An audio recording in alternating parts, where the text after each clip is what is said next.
멸망에 가증한 것이 서지 못할 곳에 선 것을 보거든 읽는 자는 깨달을진저 그때 유대에 있는 자들은 산으로 도망할지어다. 지붕 위에 있는 자는 내려가지도 말고 집에 있는 무엇을 가지러 들어가지도 말며 밭에 있는 자는 겉옷을 가지러 뒤로 돌이키지 말지어다. 그날에는 아이벤 자들과 젖먹이는 자들에게 화가 있으리로다. 이 일이 겨울에 일어나지 않도록 기도하라. 이는 그 날들이 환난의 날이 되겠습니다. 하나님께서 창조하신 시초부터 지금까지 이런 환난이 없었고 후에도 없으리라. 만일 주께서 그 날들을 감하지 아니하셨더라면 모든 육체가 구원을 얻지 못할 것이거늘 자기가 택하신 자들을 위하여 그 날들을 감하셨느니라. 어떤 사람이 너희에게 말하되 보라 그리스도가 여기 있다 보라 저기 있다 하여도 믿지 말라. 거짓 그리스도들과 거짓 선지자들이 일어나서 이적과 기사를 행하여 할 수만 있으면 택하신 자들을 미혹하려 하리라. 너희는 삼가라. 내가 모든 일을 너희에게 미리 말하였노라. 그때 환난 후 해가 어두워지며 달이 빛을 내지 아니하며 별들이 하늘에서 떨어지며 하늘에 있는 권능들이 흔들리리라. 그때 인자가 구름을 타고 큰 권능과 영광으로 오는 것을 사람들이 보리라.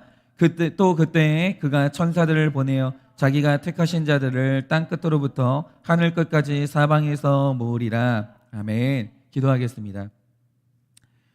하나님, 오늘 아침에도 변함없이 감사합니다. 하나님, 오늘도 우리가 하나님을 믿고 주님의 자녀로 살며 예배를 드리고 말씀을 깨달을 수 있다는 것은 당연한 것이 아니라 모든 것이 다 하나님의 은혜입니다. 하나님, 이것이 얼마나 큰 은혜인지를 깨닫게 하여 주시옵소서.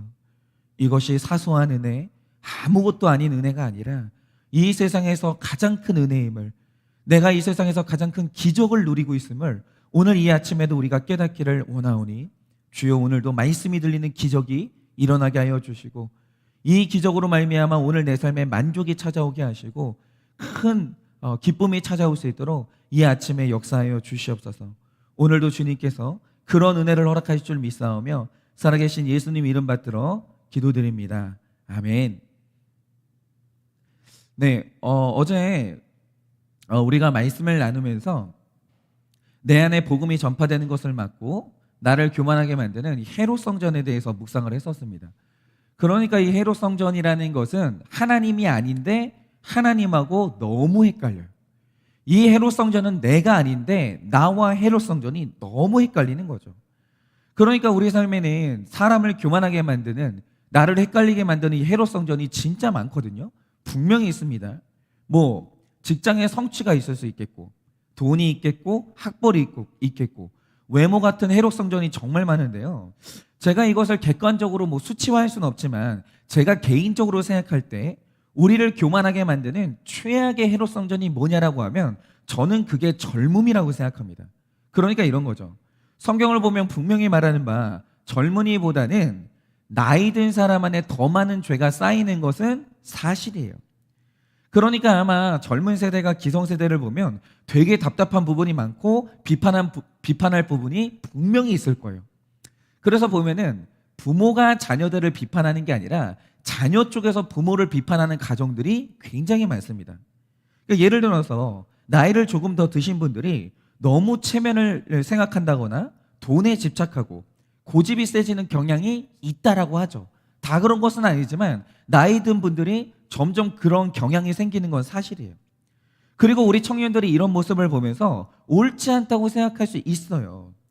그런데 여기에서 이 영적인 청년들이 해야 되는 생각이 뭐냐면, 만약 어른들이 그렇게 된다라고 하면 그렇게 되는 이유가 뭐냐라는 거예요.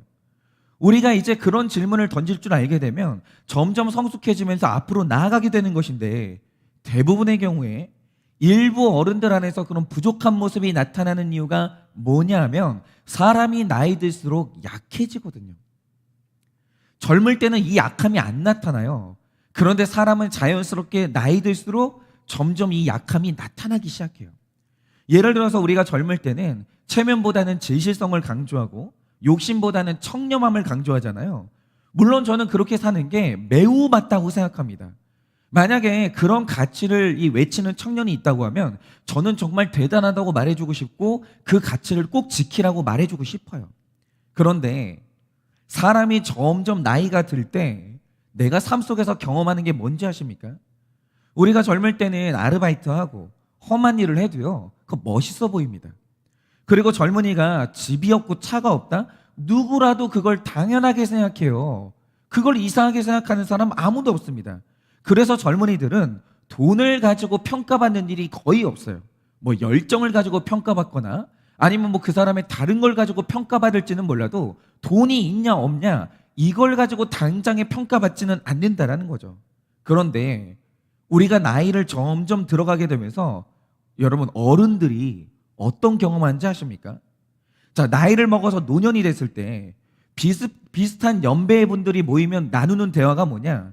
주로 인생을 결산하는 대화들을 많이 해요. 당연히 제일 중요한 주제는 자녀죠. 그러니까 어떤 분들의 자녀를 보면 좋은 직업을 가졌어요. 그래서 돈을 많이 벌고 제일 좋은 건 부모님들한테 용돈을 줘요. 그래서 이제 어떤 나이 지긋하신 분들을 보면 무슨 얘기를 하는 줄 아세요? 아니 우리 애가 이번에 차를 사줬다고. 우리 애가 이번에 뭐 이렇게 무슨 가전제품을 사줬다고. 이런 얘기들을 어른들이 모이면 해요. 자식 자랑을 한단 말이죠. 그러면 그분은 자식 농사에 성공한 거예요. 그럼 이제 그런 분들은 어깨가 으쓱 올라가죠. 자녀 때문에. 그런데 어떤 분들을 보면 성인이 된 자녀들이 직업이 아직도 없고 남들에게 자랑할 만한 형편이 아닐 수 있어요. 그런데 이런 경우에 이상한 게 뭐냐면요. 그게 자녀들 본인 문제에서 그치는 게 아니라 부부의 문제로 이어져요. 그러면서 사람들이 은근히 풍기는 게 뭐냐면 저 사람은 자식 농사에 실패했구만 이런 식으로 돼요. 그리고 다음 주제가 뭐냐. 그리고 당신은 노후를 위해서 얼마만큼의 재산을 형성했고 지금 물질적으로 어떤 삶을 살고 있는지 어떤 집에 살고 어떤 차를 타고 있는지 이런 대화들을 해요. 어른들 세계는. 그런데 여기에서 돈이 있는 분들은 자기가 형성한 재산에 대해서 자랑들을 해요. 아, 내가 젊을 때 고생해서 뭐 이런 땅을 마련했고 이런 집을 마련했고 이런 얘기를 한단 말이죠. 그러니까 나이를 든 어른들의 세계라는 것은 무슨 인생을 결산하는 것처럼 이런 것들에 대해서 대화를 나누기 시작해요. 대화의 주제가 달라져요. 젊을 때 대화의 주제랑 어른들의 대화의 주제는 달라요. 그런데 만약 노년이 됐을 때도 번듯한 집이 없고 타고 다닐 차가 없다. 그러면 사람들이 은근히 무시하는 게 뭐냐? 젊은 시절에 잘못 살고 무능해서 저렇게 됐다는 무언의 무시가 일어나요. 그거를 말로 대놓고 하는 사람은 없는데 정말 어른들의 문화 속에서는 실제로 그런 문화들이 있다라는 거죠. 그런데 이게 교회 직분도 이렇게 돼요. 여러분 교회 안에서 나이가 젊은 사람들은 직분에 연연하지 않죠. 되게 쿨해요. 그런데 어른들이 나이 들면요. 장로님이나 권사님 같은 직분들을 중요하게 생각해요. 그러면 이유가 뭐냐라는 거죠. 아, 저분들은 자꾸 타이틀 중요하게 생각해. 이렇게 생각하지 말고 이유가 뭐냐라는 거예요. 여러분 생각을 해보세요. 어떤 성도님이 교회를 열심히 다니다가 중년을 넘어가게 되면 이제 슬슬 누구는 안수 집사님 되고 장로님 되고 권사님 직분을 받아요. 나이가 먹어가면서 나랑 동년배 이 사람들이 그런 일이 일어나는 거죠. 그런데 나는 나이를 먹는데 계속 직분이 집사예요. 그러면 어른들 사이에서 은근히 형성되는 분위기가 뭔지 아십니까? 같은 나이에 어떤 사람은 장로 됐는데 왜 저 사람은 나이 먹고도 아직도 집사야? 신앙생활 뭐 잘못한 거 아니야? 이런 분위기가 실제로 있다라는 거죠. 실제로. 그러니까 나이 드신 신앙인들이 직분에서 자유하는 거 쉬운 거 아닙니다. 젊은이들은 자유할지 몰라도 나이 드신 분들이 직분에서 자유한다. 그게 쉬운 게 아니에요. 절대로 쉬운 게 아니에요. 물론 그런 사회적인 분위기에도 불구하고 사람이 자기 주제에 맞게 살고 내 삶의 결론을 인정하면서 자존감 높게 살 수 있다라고 한다면 제일 좋죠. 그건 베스트예요. 그런데 이런 사회적인 분위기가 분명히 있는데도 불구하고 나이 든 분들이 물질에 집착하지 않고 체면을 내려놓는 게 쉬운 일이냐고 하면 누구라도 절대 그렇지 않아요. 절대로 그렇지 않아요. 이거는 굉장히 어려운 일입니다. 그러니까 내면 세계에 자아가 죽지 않는 이상 이거는 안 되는 거예요. 여러분, 우리나라의 문화라는 건요, 나이 든 분들이 체면을 따질 수밖에 없고 물질에 집착할 수밖에 없는 문화예요. 실제로 그런 문화의 압박이 있다라는 거죠. 그리고 교회를 다니는 분들은 내 직분에 나이 들수록 신경 쓸 수밖에 없고 열등감을 느낄 수밖에 없어요. 그러니까 누구라도 나이 들면요, 체면과 물질, 직분 문제에 대해서 연약해져요. 누구나 그렇습니다. 그런데 젊은이들은 상대적으로 직분이나 물질에 대해서 집착하지 않거든요. 그러면 그럴 수 있는 이유가 뭐냐? 젊은이들의 인격이 더 나아서 그런 게 아니라 아직 젊은이들이 그런 걸로 평가받지 않거든요. 반면에 젊은이들이 제일 신경 쓰는 게 뭐겠습니까? 외모에 대해서 굉장히 신경 쓰고 외모에 대한 집착이 대단하거든요. 여러분, 나이 드신 분들 중에 성형 중독에 걸린 분들 별로 없어요. 젊은이들은 성형 중독이 그렇게 많아요. 그러면 그 이유가 뭐겠습니까? 젊은이들은 다른 그 무엇보다 외모의 평가를 받거든요. 그러니까 서로 간에 연약한 게 다른 거예요. 그런데 나에게 그 연약함이 찾아오면 누구라도 비슷한 모습이 되는 겁니다. 여러분, 한때 어른들을 비판했던 젊은이들도 나이 들면서 나에게 그 연약함이 찾아오면 똑같은 모습이 될 수 있고 오히려 내가 비판했던 기성세대보다 더한 사람이 될 수 있는 거예요. 그런데 젊은이들 중에 이런 걸 알고 겸손할 수 있는 사람이 몇 사람이나 되냐면, 최소한 제가 알고 있는 젊은이들 중에 어른들의 연약함을 이해하는 젊은이는 거의 없어요. 그냥 비판할 뿐이죠. 그래서 젊은이들은요, 기본적으로 교만해요. 기본적으로 교만해요. 젊음 때문에. 어른들은 점점 약해지니까 공동체를 소중하게 생각하거든요. 그리고 어른들은요, 함부로 사람 무시 안 해요. 왜냐하면 언젠가 내가 그 취급을 당하는 걸 경험했거든요. 어른들은 좀 겸손한 게 있어요. 그런데 청년들은 공동체를 무시해요. 그러니까 이 젊음이라는 해로성전이 있으니까 나 혼자서도 잘 살 수 있다. 너는 너대로 살고 나는 나대로 살자. 서로 의지하지 말자. 이렇게 나가는 거예요. 그러면서 공동체를 무시하는 거죠. 이게 왜 그러냐? 청년들 안에 젊음이라는 해로성전이 있으니까 공동체 무시하는 거예요. 그래서 이 청년들에게 복음이 선포되기 위해서는 젊음의 해로성전이 어떤 방식으로든 무너져야 되는 거예요. 안 그러면 겸손해질 수 없습니다. 공동체를 소중하게 여기거나 예수 그리스도를 사랑하는 이 마음이 있을 수가 없다는 거죠. 그런데 이건 청년들을 대표해서 설명한 거고요. 어느 세대를 막론하고 모든 사람 안에는 복음이 들어가는 것을 방해하는 해로성전이 분명히 있다라는 거예요. 노년층에는 노년층의 해로성전이 있고 중년은 중년의 해로성전이 있고 모든 세대 안에 해로성전이 있다라는 거예요. 그런데 어제 말씀에서 예수님이 분명히 말씀하신 게 뭡니까? 무릇 택자에게는 해로성전이 무너지고 복음이 들리게 만드는 그 사건이 분명히 온다라는 거예요. 그런데 이게 언뜻 들으면 되게 흉한 예언 같거든요. 그런데 사람이 팔복에 눈을 뜨면 아는 게요, 육의 성전이 무너지면 아름다운 영의 성전이 다시 세워져요. 그렇기 때문에 이 말씀이 절대로 흉한 예언이 아닌 거예요. 그런데 그렇다 할지라도 그 좋은 해로성전이 돌 위에 돌 하나도 남지 않고 무너진다고 하니까 이 말씀이 두려울 수밖에 없고 아까울 수밖에 없는 거죠. 그러자 어제 말씀 3절을 보면요, 이 말씀을 들은 야고보와 요한과 안드레가 예수님께 조용히 찾아와요. 말씀이 너무 무서운 내용이니까 조용히 찾아오는 거예요. 그리고 하는 질문이 뭡니까? 어느 때에 육의 성전이 무너질 것이며 그 징조가 무엇입니까? 이걸 물어보는 거예요. 그러자 예수님은 5절 이하부터 육의 성전이 무너지기 전에 일어나게 될 징조들을 쭉 말씀해 주시는데요. 사실 어제 말씀하고 오늘 말씀은 같은 징조를 다른 방식으로 표현하는 반복적인 내용이에요. 그래서 오늘은 어제 말씀과 오늘 말씀을 함께 보면서 내 안에 육의 성전이 무너지고 영의 성전이 아름답게 세워질 때 그 전에 일어나는 징조는 무엇인지, 이것을 여러 사람의 간증을 통해서 오늘은 좀 실제적으로 나눠보려고 합니다. 그래서 어제 말씀부터 차례대로 보려고 하는데요. 자, 먼저 5절 말씀을 보시면 헤롯 성전이 무너지기 전에 제일 먼저 미혹하는 사람이 찾아와요. 근데 이걸 적용해 보자면, 제가 아는 어떤 그 분이 있는데 이분의 가정은요, 누가 뭐래도 좋은 믿음의 가정이에요. 그러니까 불신자의 가정에 미혹이 찾아오는 게 아니라 택자의 가정에 미혹이 찾아와요. 제가 아는 한 이분의 부모님은 두 분 다 위선적인 분이 아니고 정말 진실하게 하나님을 사랑하면서 너무 신실하게 교회를 섬기는 분이에요. 그러니까 부부 중에 한 명이 믿음 좋은 경우는 있어도 둘 다 믿음 좋은 경우는 거의 없거든요. 그런데 이 가정은 둘 다 믿음이 너무 좋아요. 그리고 그분의 부모님이 부자는 아니지만 두 분 다 정직하게 일해서 정직하게 벌고 정직하게 쓰는 너무 훌륭한 분들이에요. 정말 훌륭해요. 그러니까 이분들도 너무 훌륭한 헤롯 성전 같은 부모님이죠. 그런데 제가 어제 말씀드린 게 뭡니까?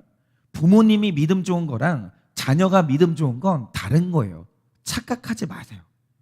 부모가 믿음이 좋다고 내가 자동적으로 좋은 믿음을 갖게 되는 건 아니고, 우리 교회 목사님의 믿음이 크다고 내 믿음이 같이 커지는 건 아니에요. 여러분, 제 딸이 목사 딸이죠. 그런데 제 딸이 목사 딸이라고 해서 목사 믿음을 자동적으로 갖게 되는 건 아니에요. 여러분, 헤롯 성전과 나를 동일시하지 마세요. 언젠가는 분리하고 나를 객관적으로 봐야 되는 겁니다. 그런데 제가 여기서 말씀드리는 이 지체가 착각한 게 뭐냐? 내가 믿음 좋은 부모님이랑 살고 있으니까 내 믿음도 당연히 좋을 것이고 나도 당연히 정직한 사람이라고 착각을 한 거예요. 부모님의 인격이 많이 성화됐거든요. 그런데 그 성화가 내 성화라고 착각을 한 거예요. 그러자 이 착각을 무너뜨리려고 어떤 일이 찾아왔냐? 이분이 이제 부모님처럼 정상적인 직장에 들어가서 열심히 일하고 있었는데 어느 날 그 직장의 동료들이 인터넷으로 도박을 하고 있었던 거예요. 그리고 5절 말씀처럼 이들이 자기들끼리 하는 게 아니라 너도 해봐. 야, 이거 돈 쉽게 버는 방법이 있어. 야, 이거 재밌어. 그러면서 너도 해보라고 미혹하는 일이 생긴 거예요. 여러분, 근데 이때 사람이요, 100% 죄인된 자기 주제를 파악해서 나는 돈을 엄청 좋아하는 사람이고 중독에 약한 사람이기 때문에 나는 절대로 안 한다, 이렇게 가야 되거든요. 이게 성화예요. 그런데 이분이 여기서 잘못한 게 뭐냐? 나는 믿음 좋은 사람이고 나는 중독에 절대로 넘어갈 사람이 아니기 때문에 나는 장난으로 몇 번 하고 내 의지로 얼마든지 그만둘 수 있다, 이렇게 착각을 한 거예요. 그러니까 미혹이 찾아오는 거예요. 겸손한 사람은 미혹당하지 않아요. 언제나 미혹을 누가 당하냐? 교만한 사람이 미혹을 당하는 거예요. 그러면서 그 미혹에 넘어가서 장난으로 인터넷 도박을 시작을 한 거예요. 그런데 여러분, 우리가 죄에 크게 엎어진다고 할 때 모든 시작이 다 이래요. 어떤 사람이 겸손해서 100% 죄인된 자기 주제를 정확히 알면 어떤 죄든지 시작 자체를 안 해요. 겸손한 사람은 죄의 모양도 흉내를 안 내요. 자기 주제를 알기 때문에. 그런데 사람이 교만해서 자기 주제를 모를 때 하는 일이 뭡니까? 나는 끊을 수 있어, 이러면서 이성과 한 번의 시간을 갖고, 나는 중독에 빠지지 않아, 이러면서 술 한 잔, 담배 한 모금을 하고, 나는 돈에 욕심내지 않을 거야, 이러면서 소액의 도박과 무분별한 주식을 시작하는 거죠. 그런데 이게 성전이 무너지는 시작이에요. 이게 미혹이라는 거죠. 그러니까 누구라도 교만한 사람이 미혹에 넘어가는 거예요. 겸손한 사람은 미혹에 안 넘어가요. 영의 성전은 미혹에 넘어가지 않습니다. 헤롯 성전이 세워져 있으니까 미혹에 넘어가요. 여러분, 정말 오늘 이 아침은요, 이 말씀이 여러분 귀에 들리셨으면 좋겠는데요, 여러분은 다 돈 욕심이 있어요. 여러분은 절대로 청렴하지 않아요. 돈 욕심이 있어요. 여러분은 전부 음란하고요, 우리는 다 중독에 약해요. 내가 그렇다라는 거죠. 그런데 이게 인정이 되면 여러분 안에는 영의 성전이 있는 거예요. 그런데 아까 말씀드린 그분 안에는 교만을 상징하는 헤롯 성전이 세워져 있으니까 장난이라고, 나는 얼마든지 극복할 수 있다라고 하면서 도박을 시작한 거예요. 그런데 아니나 다를까, 여러분, 도박해서 돈 따는 사람이 누가 있습니까? 어쩔 수 없이 돈을 잃게 되는데 돈을 잃으니까 아깝잖아요. 생돈이 나간 거예요. 그러니까 이분도 힘들게 일해서 번 돈인데 한 50만 원 나가니까 아까운 거예요. 그 돈 찾으려고 100만 원 투자했죠. 잃어버린 거예요. 100만 원이 아까워서 미치겠는 거예요. 그래서 이분이 야, 잃었던 돈만 다시 찾고 그만둔다 이러면서 계속 도박을 한 거예요. 근데 그러다가 정신 차려보니까 이 잃어버린 돈의 규모가 상상을 초월하게 된 거예요. 상상을. 그리고 더 문제는 뭐냐? 그렇게 돈을 잃어버리는 이 과정에서 완전히 도박에 중독이 된 거예요. 완전히. 이거는요, 손을 잘라도 도박해요. 여러분, 도박 중독이 얼마나 무서운지 아십니까? 그 스릴, 그 어떤 그 쾌감, 이거는 못 빠져나와요. 도박 중독이 얼마나 무서운데요. 완전히 빠져버린 거예요.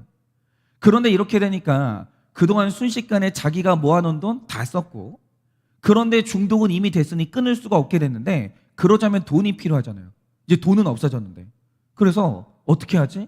어떻게 하지? 이러고 있는데 바로 그때 나타난 게 뭐냐? 6절을 보면 미혹에 넘어간 사람에게는 거짓 메시아가 나타나요.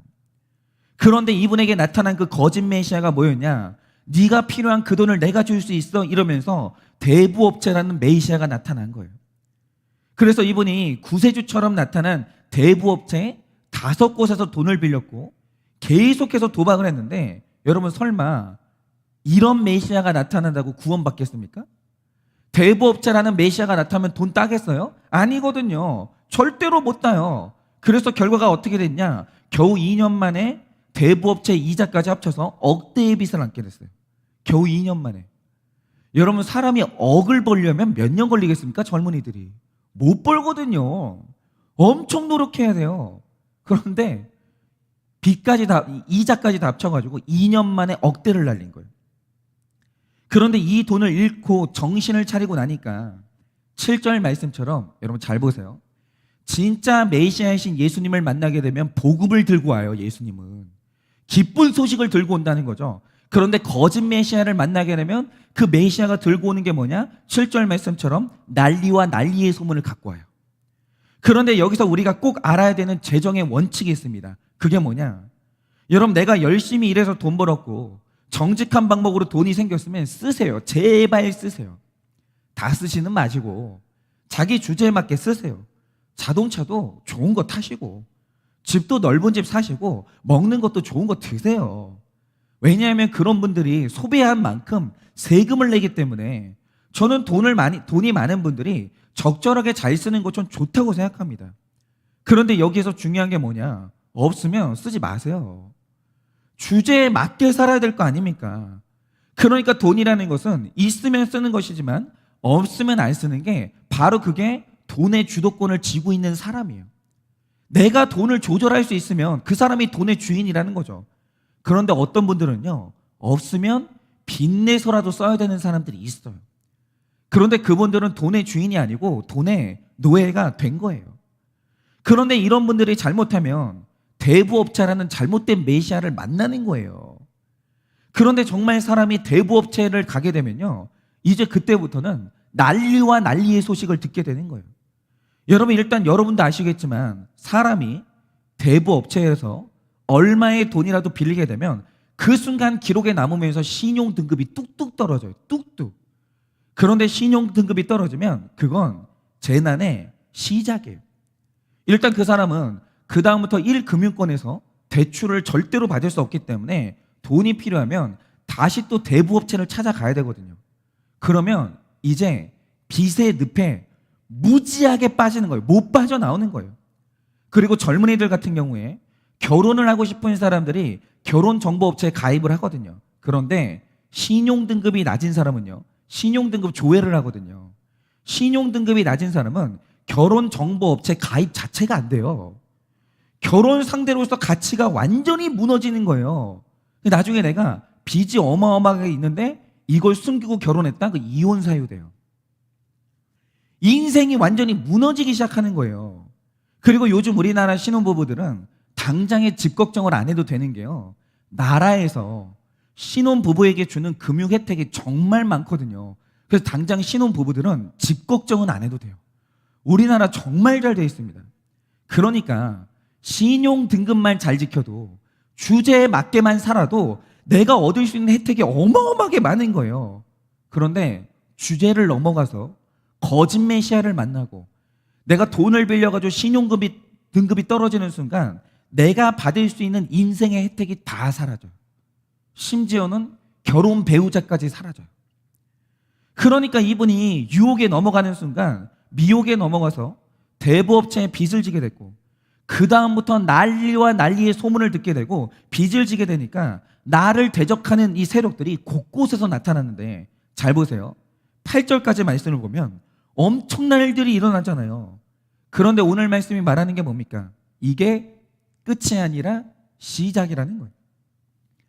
이렇게 엄청난 일이 일어나도 회개가 안 되면 끝이 아니라 시작이라는 거예요. 왜냐? 만약 인간의 교만이라는 게 이 정도에서 헤롯 성전이 무너지고 회개할 수 있으면 그럼 고난이 여기서 끝나요. 그러니까 우리가 이 고난의 기록이 한 10몇 절까지 있는데, 내가 어딘가에서 끊어지고 회개할 수 있으면 거기서 끝나는 거예요, 고난이. 근데 사람의 교만이라는 게 그렇게가 안 돼요. 사람은요, 난리와 난리의 소식을 듣고 대적하는 자가 나타나도 교만이 안 꺾여요. 실제로 제가 이제 말씀드리는 어떤 분은요, 여기까지 왔을 때도 오픈하지 않고 혼자 해결해 보겠다고 애를 쓰는 거예요. 그러니까 우리 안에 있는 헤롯 성전이요, 이 정도로는 웬만하면 무너지질 않는 거예요. 그런데 이렇게 해도 안 무너지면 어떻게 되냐? 구절로 넘어가는 거예요. 그 구절 말씀에 어떤 일이 벌어집니까? 어떤 분들은 빚을 해결하지 못해서 고소를 당하고 공회에 넘겨지고 권력자들과 임금 같은 빚쟁이들 앞에서 서게 되는 거예요. 또 어떤 분들은 뒤늦게 알게 된 가족들에 의해서 형제가 형제를, 아버지가 자식을 죽는 데에 넘겨지고, 자식들이 부모를 대적하고, 아내가 남편에게 이혼장을 내밀면서 정말 인생이 죽는 데까지 가는 거예요. 여러분, 돈 앞에서는 형제가 없는 거예요. 돈 앞에서는 뭐 부부, 돈 앞에서는 부모 자식, 이런 게 없는 거예요. 나를 사랑했던 모든 사람들이 돈 문제가 터지는 순간 원수가 되거나 남이 되는 거예요. 여기까지 가는 거죠. 그런데 이런 때라도 절대로 죽지 말고 13절 말씀처럼 끝까지 견디고 회개에 이르면 구원을 받는 것인데, 많은 사람들이 이런 때에도 회개를 못하니까 견디지 못하고 자살하는 사람이 얼마나 많은지 모릅니다. 그런데 제가 지금 말씀드리는 이분은 고난이 8절까지 왔을 때 역시나 기도 덕분인지 고난이 13절까지 안 가고 8절에서 팔복을 받은 거예요. 그런데 그 팔복이 뭔지 아십니까? 드디어 오늘 말씀이죠. 14절을 보면 멸망에 가증한 것이 서지 못할 곳에 선 것을 보거든 지체 없이 산으로 도망가라, 이렇게 되고 있어요. 그러니까 이 지체한테 너무 감사한 게 뭐냐면, 이 지체가 거짓 메시아의 미혹에 넘어가서 억대의 빚을 지게 됐고 난리와 난리의 소식을 듣게 됐어요. 그런데 바로 그때 8절 말씀의 이 시점에서 이 지체가 깨달은 게 뭐냐면, 내가 믿는 부모님의 자녀가 되어서 평생 교회를 다녔고 지금도 신앙생활 하는데 알고 보니까 내 안에 있던 것은 성령님이 아니라 돈 욕심이고 중독이었구나. 내 안에 돈 욕심이 있었구나. 돈을 쉽게 벌 수 있다는 그런 헛된 욕심이 있었구나. 내 안에 있어야 될 성령님이 있었던 게 아니라 잊지 말아야 될 가증한 죄가 있었구나. 이게 내 수준이고 실체구나. 이걸 이 지체가 8절의 시점에서 깨달은 거예요. 그러자 이 지체가 너무 감사하게도 이걸 깨달은 즉시 산으로 도망을 갔는데, 그 산이 어디였냐? 제일 먼저 가족들한테 이 사실을 오픈했어요. 전부 다 오픈했어요. 그런데 여기에서 더 감사한 게 뭐냐? 이 가족들이 평소에 말씀을 들은 분이라 우리 가족에게 이런 일이 생겼을 때 아무도 이 지체를 비난하지 않는 거예요. 그리고 각자가 앉아서 자기의 죄를 보는 거예요. 내가 사실은 너만 그런 게 아니라 어머니 아버지도 돈 욕심이 있었다. 그리고 우리가 너의 영혼에 관심이 있었던 것이 아니라 다른 데 정신이 팔려 있었다. 너만 죄를 지은 게 아니라 나도 죄를 지었다고. 이러면서 각자가 자기 죄를 보고 각자의 적용을 하기 시작하는 거예요. 그리고 15절 말씀처럼 사람의 상황이 좋아지면 구원의 지붕 위에 있다가 다시 죄의 자리로 내려갈 수 있거든요. 그런데 이 지체가 다시 중독에 빠질 수 있는 자기를 인정하면서 공동체의 지붕 위에 자기 자리를 잡은 거예요. 그러면서 이 지체가 한 고백이 뭐냐? 24절 말씀처럼 이 지체는 지금 인생의 해달별이 다 떨어졌거든요. 자기 자신에 대한 믿음도 떨어졌고 신용도 떨어졌고 그동안 모아놨던 돈도 다 사라졌어요. 해달별이 완전히 떨어진 거죠. 그러니까 이 지체 안에서 나오는 고백이 뭐냐, 사실 나는 너무 이기적인 사람이라 언제나 내 편안함을 위해서만 살았고 누구에게도 도움받지 않고 살 자신이 있었기 때문에 누구에게도 도움을 주지 않고 공동체 없이 살아왔다라는 거예요. 그런데 이렇게 고난을 겪고 나니까, 해달별이 떨어지고 나니까 이게 너무 회개가 된다는 거죠. 내 교만함이 그때 회개가 되는 거예요. 그리고 이제 자신처럼 어려움을 겪는 사람을 만나게 되면 나도 그 사람에게 도움을 주고 싶다고, 이런 고백을 하는 거예요. 여러분, 바로 이거죠. 24절 말씀처럼 정말 이 지체가 인생의 해달별이 떨어졌는데 이것들이 다 떨어지고 나니까 돌 위에 돌 하나도 남지 않고 내 육의 성전, 헤롯의 성전이 완전히 무너지고 나니까 그때 보이는 게 뭡니까? 인자가, 예수 그리스도가 구름을 타고 큰 권능과 영광으로 오는 것을 이 지체가 보는 거예요.